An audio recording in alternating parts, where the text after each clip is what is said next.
tell you how important veggies are. We've heard it before, and hopefully we're all trying to get more into our diet. However, if you're anything like some of my clients, my friends and family, even myself sometimes, it's likely that you're not meeting the recommended serves every single day. When I spoke to my clients about it, there was 3 main reasons why they weren't able to do so. Reason number 1 was just a general lack of preparation, whether that was because they were in a rush or because they hadn't planned out their meals for the week. They found they weren't prepared enough.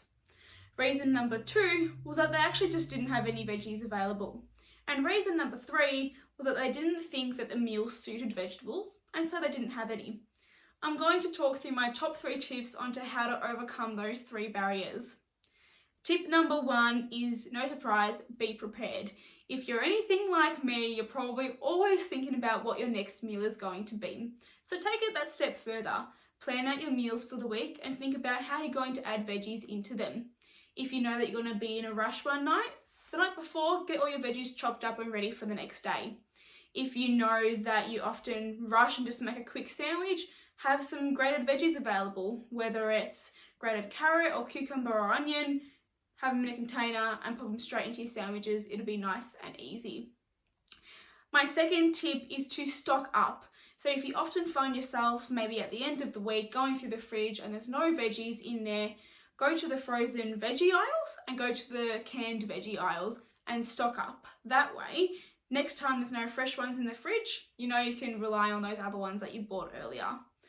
My third tip, and probably my favourite, is to learn how to hide your veggies.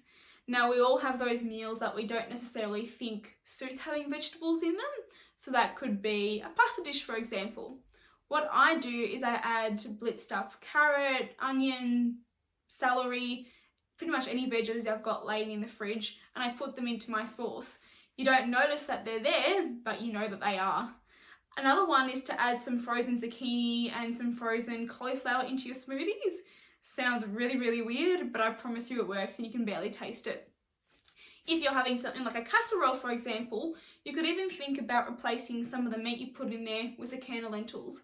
Again, a really simple way of doing it.